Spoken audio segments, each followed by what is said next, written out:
All right, it's Sunday morning, just a few seconds earlier than usual. We're going to get started. I went to a funeral yesterday, a funeral for a family member. There were tears and there was sorrow, and then we went to the gravesite. And in 15 minutes, everybody was on their way home. On the way home, we went to the grocery store, stopped at the gas station, backed to the daily grind. 2 hours out of our, maybe three, out of our day to say goodbye. Now, for her family, her husband and their two boys, life has been altered. They lost a mother and a wife. But for those of us that have lived apart from her for years as she has aged and the last 7 months in the nursing home, it wasn't as life altering for us. Now, I'm not downplaying any part of this. She was my aunt. She was an integral part in my formative early years. Yet as I was walking out of the grocery store, 8 minutes away from home, the sheer absurdity of what we just did crossed my mind. At the funeral, there were approximately 50 of us. Out of the 8 billion or so on Earth, there were 50 of us there.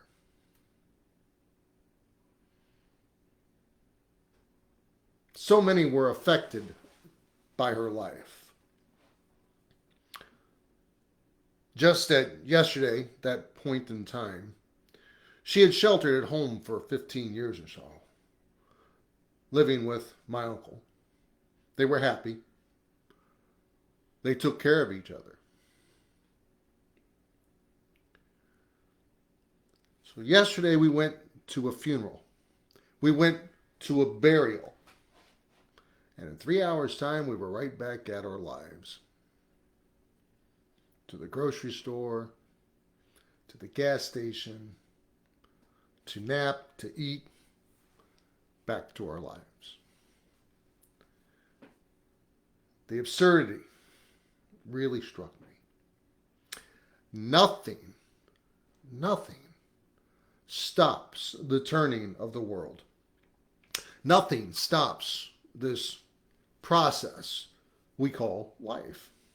After the thousands of years of recorded history, not one single thing that you can name has stopped the entire population of this earth.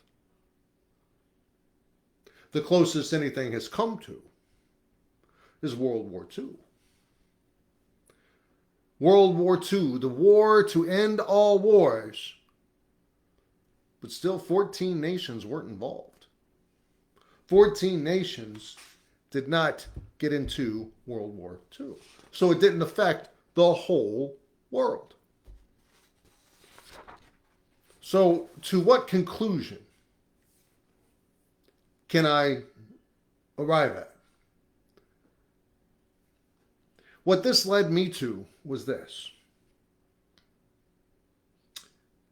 Life is a personal thing, not global, most of the time, not national, most of the time, not state level.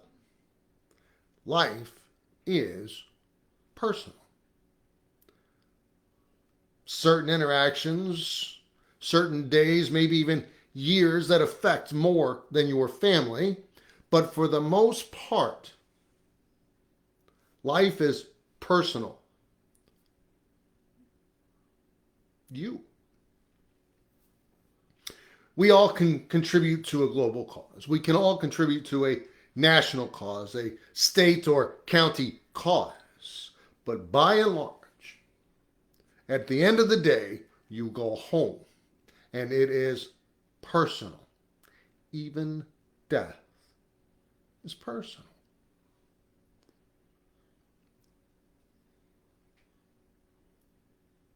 fascinating. Now, a nation can turn out and mourn a ruler, but they didn't know it. They can turn out and mourn a famous celebrity, but we didn't know them. Your decisions are yours. Your life is yours. Each and every one of us are alone. Some support players, we can make a difference for a bit, but there comes a day, there comes a time, there comes an hour that is truly us by ourselves with the few that are around us. A few years ago, there was a very famous actor, very good character actor. He disappeared for about 20 years. He retired from acting. And later, when people had forgotten he was alive, 20 years or so later, he died. Diagnosed with dementia. Living alone in squalor with his wife. She died. He couldn't make it on his own, so he passed. And then they found him. Everybody loved his films and his presence. He affected so many when he was on the screen. But then he personally lived and died alone. Nobody knew the living conditions. Nobody knew until it got out in the news and everybody goes, oh, I wondered what happened to him. Now, I'm not trying to be maudlin here, not at all. What I am trying to do is celebrate the uniqueness of each person, the individuality of each person, and every one of us. That actor, he lived a life, but at the end, it was him personally, alone. Not the millions, not the fans, not even the media. They had all forgotten him. He was no longer relevant. It was him. To those of us that never had fame or fortune, and never will, our lives at the end are the exact same as his. He lived a life, and then he died. I have lived a life. I will die. My mom, my dad, they have lived, and one day they too will die. Personal life, individual life. It's what's going to matter. They're my mom and dad, but I have not lived their lives. I have kids, but they have not lived my life, nor have I lived theirs. It's personal. It's individual. All day, every day, our decisions, our choices are going to affect those around us, and perhaps it might even affect those around them. But at night, when you go to bed, it's individual, it's personal. And we have to talk about the individual. We have to talk about the personal. Get up in the morning with the coffee, it's personal. Bathroom time, shower, car drive, 2 hours a day for some. Alone time, personal. You will spend more time alone and in your head than you do with other people. It's the way it is. Your decisions. You generally make your decisions to affect you for what you think is best at that moment. And perhaps those decisions do affect those around you, those that you love, in a positive manner, but those decisions are based on what's best for you. You make that choice for you and your family. They have to live in that moment. But it's personal. It's individual. So the question, what is your choice? The question, what are you choosing to do with your time and your life? The rich and the famous, they die, as do the poor. And at the beginning, at the birth, and at the death, We're all the same. All this stuff in between doesn't matter. We're the same at the birth as we are at the death. Alone. Leaving only what we might have affected behind. I didn't say infected, I said affected. Elvis died, 1977, I believe it was. I was 8 or 9 years old. Might have been 76. I was 8 or 9 years old, so 50 years ago Elvis died. Millions loved Elvis and his music, but only 10 really knew Elvis Presley. I mean, really knew him. The general public didn't know he had a pill habit. The general public didn't know his internal emotional struggles. And in the end, Elvis Presley, beloved by millions, died alone in the bathroom. So the question is, what are you doing with yours? Looking out at creation, looking at the science of the universe, what do you see in its timelessness? We personally, we're finite. We're going to live and we are going to die. And as far as we can tell, as far as I can tell, this earth is going to keep doing this after I die, just like it did before I was born. It's going to keep rotating. Same with you. It's going to keep rotating. It's going to keep spinning after you pass.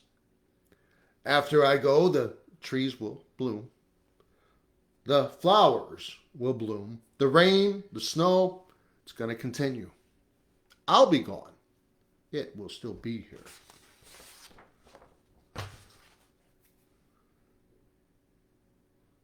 So if I'm finite and I'm going to go away and all of this is going to be maintained, then what does that lead us to believe? That man, at least this man, is not the center of the universe. What has set the seasons, the earth's rotation, the gravitational pull, the sun, the moon, the stars into place? What has made all of these things we see? What has made us? That we might, through these eyes that were created, see it. There comes a time when you must look out at the beauty of creation, when you see the immutable laws of the universe, when you see the constants of the seasons, the sameness of the animals and their routines and their rituals. Think about it. Every single year, same time, flowers, trees bloom. The salmon swim upstream every single year without fail in the same place. The birds migrate every single year without fail.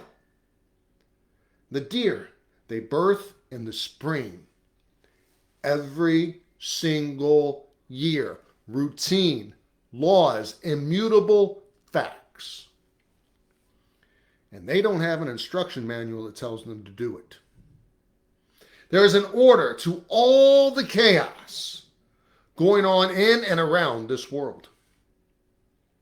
And man, in all of his glory, and man, in all of his power, can affect none of it. We do not change the salmon's life. They do what they're programmed to do. We do not affect the deer's life. We do not affect the rising and the setting of the sun. We do not affect the turning of the earth. We can cut a tree down, but the others are going to behave the exact same. If you plant a tree, it's going to behave the exact same as the ones that have been alive for, as far as we can tell, hundreds of years. You getting where I'm going? All of this tells me man is not the center point of creation. I can look out and see these things and know I am not the focal point of creation. Man is part of it. Man is needed for it. But it is here before us. And it will be here after us. I'm going to live and I'm going to die. The animals, this earth, the sun, the moon, the stars, they don't know me, nor do they even care about my existence. They don't. They don't come to my house to check and see how I'm doing. They could care less about me, and they could care less about you. We are not the focal point of creation. So if creation, if the universe, the tree, the alligator, the mountain, if they don't know me or even of me, then what's the point? The timeless, the earth, the universe, the laws will carry on after we are gone. So what is the point? Now, I believe this is where evolutionists have to look out and see absolutely everything, but cannot fathom that they do not matter. Because they don't. None of us do. And because they cannot believe that they do not matter in the grand scheme of things, they have discredited the Creator. How can they see what I see and say, nope, it's all chance. It's all happenstance. Everything happened because of a chance. A chance that has never been repeated. The seasons repeat. The animals repeat their behavior every year. The tides repeat every morning and every evening. Snow only comes when it's supposed to come.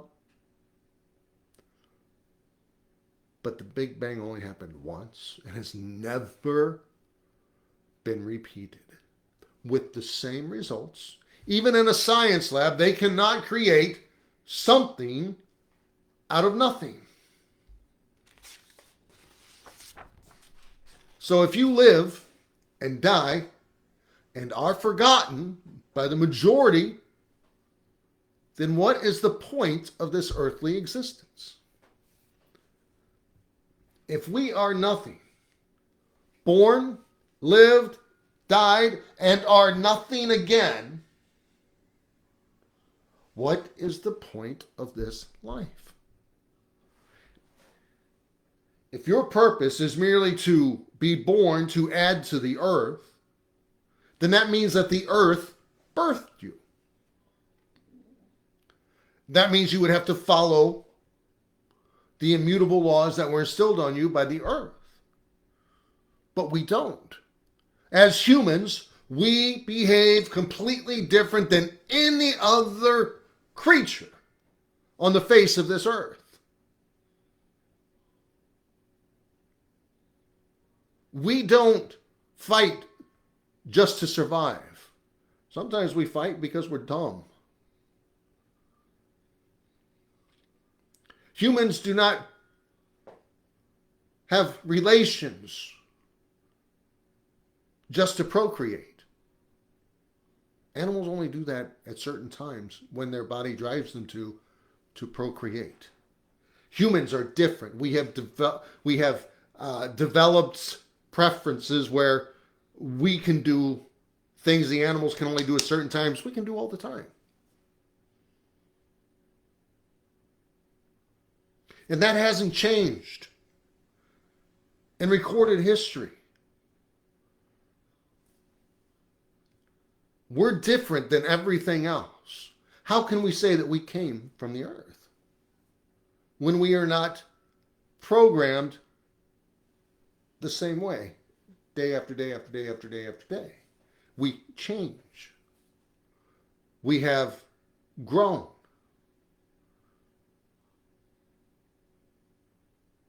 How can we be the center of creation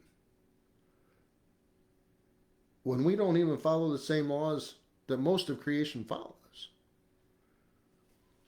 Your body came from two people who were living, not a part of the earth at that particular moment, so we weren't birthed by the earth. The earth cannot give human life. It's only two humans, when they come together, a man and a woman, that life is created. Did that happen by chance? No. None of this is by chance. You can't look at it rationally and say this is all by chance. The rising and setting of the sun daily, thousands of years. That's happenstance? No. The immutable laws of science speak to someone holding these laws in place. If we're not the center of creation and we cannot affect creation, then what does? The tides in and out every morning and every evening. High tide, low tide, you hear it, same all day, every day. The sun, the moon, the stars, the seasons, the sheer routine of the calendar points to something or someone holding that order together. Chaos has never created order. Never. An explosion has never created anything outside of the comic books. This means someone did create. Someone did set in place and still maintains all that happens. For if even one hair of the universe falls out of place, the whole thing unravels. But it hasn't. It has not. Everything has stayed the same. Let's just go with recorded history. Because, of course, we wouldn't know what happened before recorded history. There's no way to know. It's all surmisable. It's all supposition. We only know what is recorded history and fact. All the other stuff is, I think that happened. So in all of recorded history, at least 8,000 years, we have recorded history. And all of those 8,000 years, nothing has changed. Man has not evolved. He has advanced, but he has not evolved. Nothing has changed. What keeps everything operating the same? What keeps the animals on the same schedule, the seasons on the same schedule? It has to be God. There's no other reason for it, no other explanation for it that a rational mind can make. So that means that God did create. God did make. God holds it all together for some reason or another.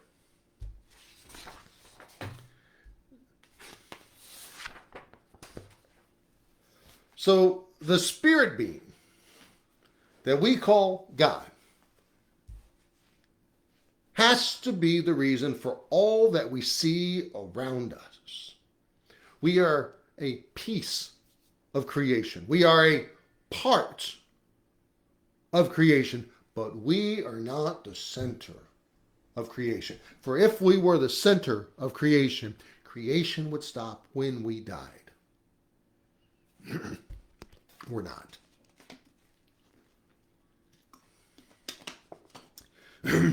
If you set a ball spinning, now we know on this earth, if you set it spinning, it's going to stop. I researched it. Do you know that if you set a ball spinning in space, it's eventually going to stop? It's eventually going to slow down and stop. Why? Because there's variables. There's radiation that will affect the rotation. There are bodies floating around that will impact it and cause it to stop. There are all kinds of variables that are eventually going to slow it, make it stop.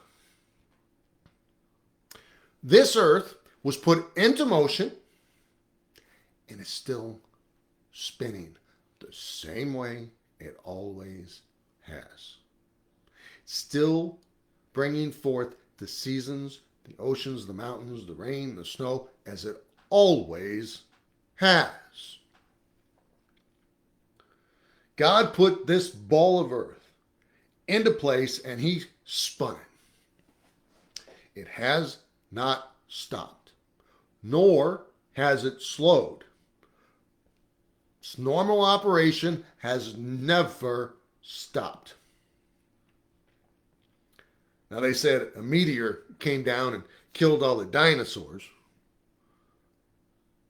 but the earth never stopped moving. Even that meteor that came down and killed all the life that was on it, and then somehow or another life evolved again after that, but the earth never stopped.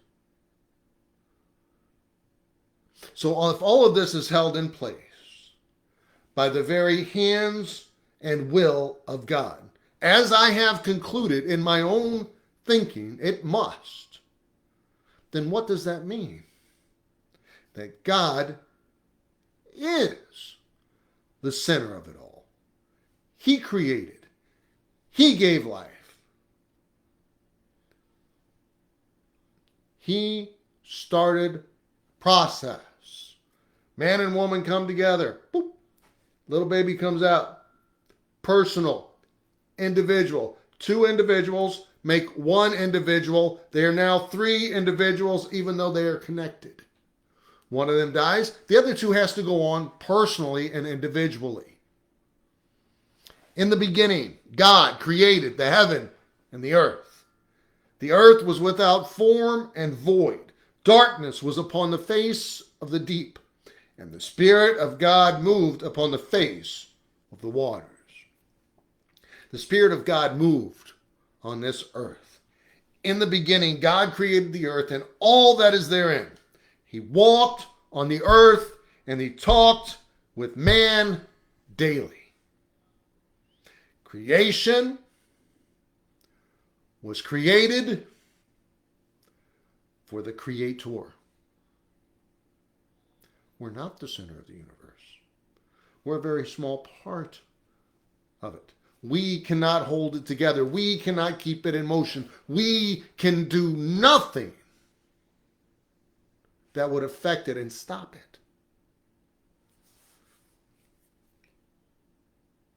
This is where all of the last few years have brought me.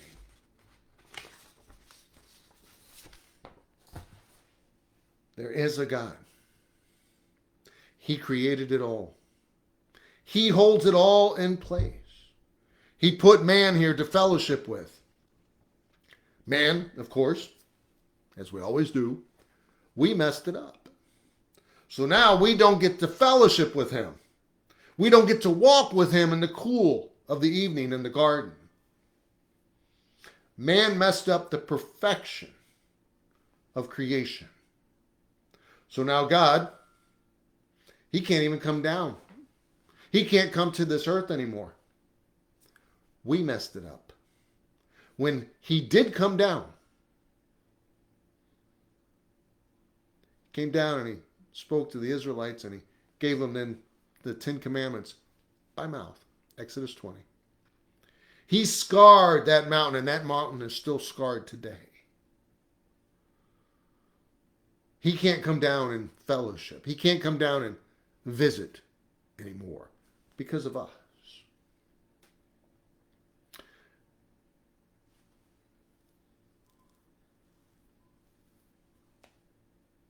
Evolutionists and atheists, they get their beliefs from not wanting to believe there is a God, a creator, a being greater than everything, a being greater than themselves. Because if there was, they would have to live according to this creator's rules, this creator's laws, as does everything else in the universe. Man wants to believe he doesn't have to. Personal, individual choice. So by claiming it was all brought about by chance, they don't have to recognize that there is one greater than they. They can continue thinking that they are the pinnacle, so there's no consequences for anything they do because it's all about them. But when they pass, creation's going to go on without them. All the great atheists in history, they passed. Creation keeps turning without them. All the great Christians, everybody who has ever passed ever, kept going without them. They were not the center of creation.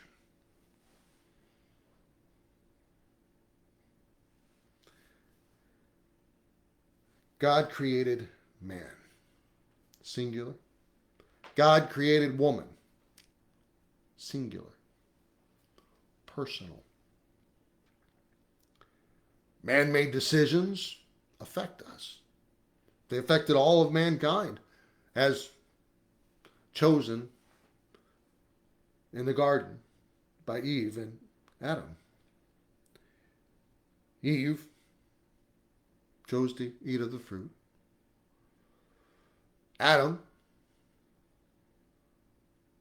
chose to be with his wife. He chose woman. He chose family over the perfection of God's creation. And now we, each and every one of us, have a choice we have to make. Do we believe that man is the pinnacle of creation? When the universe is going to go on long after I'm gone. It's all going to continue on long after you and I. The people living even are going to continue on after you and I. Yeah, they're going to mourn some. Yeah, somebody might cry for you. Snow is still going to come. Trees are still going to bloom. Animals are going to keep their routines, and they're not going to know you're gone. They're not going to care. The sun's going to come up. It doesn't care. The Creator, He cares. 8 billion people. And I'm willing to bet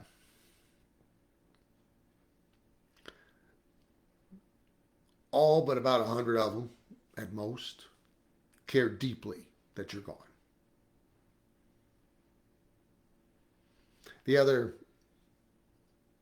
however many, they don't care. They're not even affected by it. I saw a funeral procession with close to 100 vehicles in it. So by extrapolation, that's 200 to 300 people that went to that funeral. Again, that doesn't count a ruler or somebody. I'm talking about normal people. That funeral procession lasted for a good 10 minutes from the first car to the last. But that was all. And in the grand scheme of things, that's not a lot. The fish in the ocean, they don't know you. So we're not the pinnacle of creation. The stars in the sky, we give them names. They don't know what those names are. That tells me there's a creator. And at the end, it's me and him. There's nobody else. We're all going to die. So the choice is this. Do we believe in the Creator? Accept Him, not accept Him. Or do we ignore all the soundness that is in creation, the rules, the laws, the awesomeness of this universe, and put it all up to chance. What it comes down to is a personal choice. And only you can make that personal choice. And that is the point of the Adam and Eve account. That is the point of Abraham, David, Peter, the eunuch that Philip showed up for, the centurion. Nameless people, but they made their choice. They looked out and they saw a greater than they at work. Their heart saw and cried out for the God that we forsook. He didn't move. We did. At the end of the day, that is what it is about.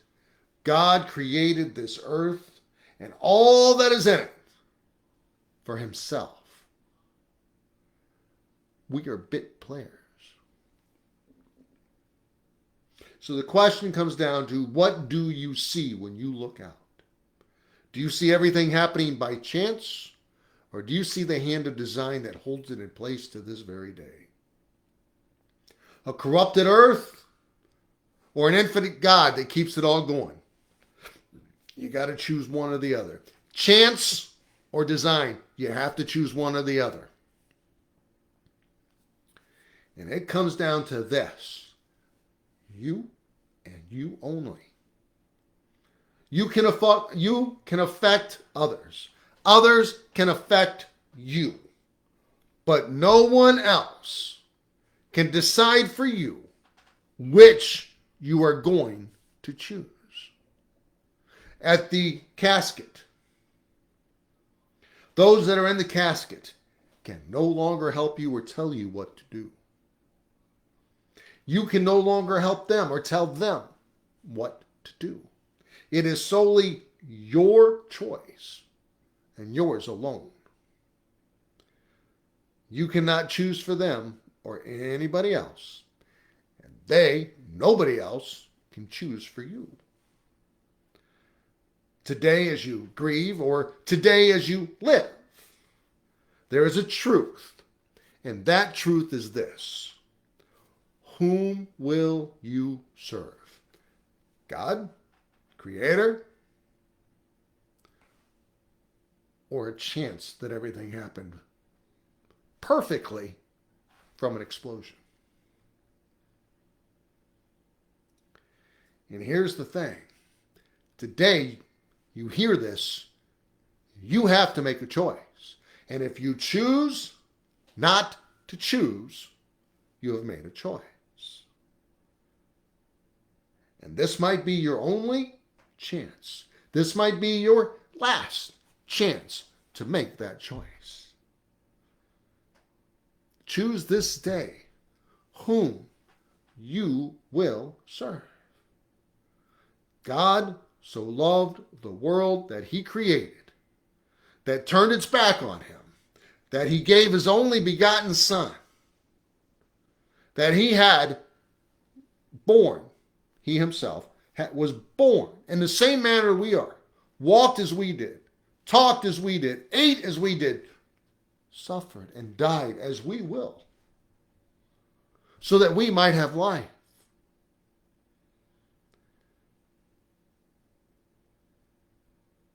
And we might have life eternal. But if you choose to not accept him, to not accept that free gift, your choice is not him. It is the world, which is death and destruction. Life comes from the Creator. Nothing else in this world can create life. We can take an egg and a sperm and create, but we have to have the parts that are already there. God created those parts out of nothing. He put them into motion. We can use his creation to create, but we cannot create out of nothing. Only he can. This might be your only time to accept Christ, his free gift. It might be your last chance to choose. And choose carefully, because just as in that casket, you are as alone as you will be then in this choice. And that choice takes a moment. Yes, takes a moment. No, but that choice defines your eternity. And there is no time like today, no time like the present. You may not have a tomorrow. Personal and individual is this choice, and only you can make it. You can affect others, others can affect you. But at the end of the day, the end of the life, you will be alone except for you and the Creator. And that choice is yours, and you have to make it. No one else can do it for you. And this is what I have learned in my 58 years. Most of your life will be spent alone. Most of your choices will be made alone. Today is the day. Which choice are you going to make? The Creator, the laws, the immutable laws of science, put in place by the hand that holds it in place. Or a chance explosion created everything and kept it going, keeps it going. Life came from nothingness. We have never seen that. Choose today. It may be your last chance.